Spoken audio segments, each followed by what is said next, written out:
Welcome to the Slop Farm. Enjoy the video. You start by getting accounts and devices ready, sign into YouTube Music on your phone, and open the Alexa app. Make sure the Echo is powered and on the same Wi-Fi, and keep your phone within Bluetooth range, about 10 meters.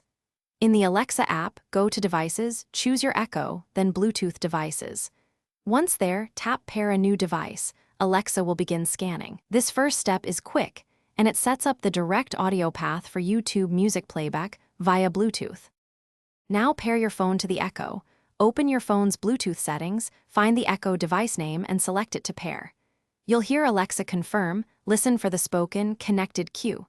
Once paired, open YouTube Music and play a track. The audio should stream to the Echo. If playback doesn't start, press play again or check the phone's media output selector. This method lets you use YouTube Music controls on your phone while the Echo handles sound, giving full playback with voice control limited to basic Echo commands. To finish, stop playback and disconnect when you're done. In Bluetooth settings, tap Disconnect or tell Alexa disconnect.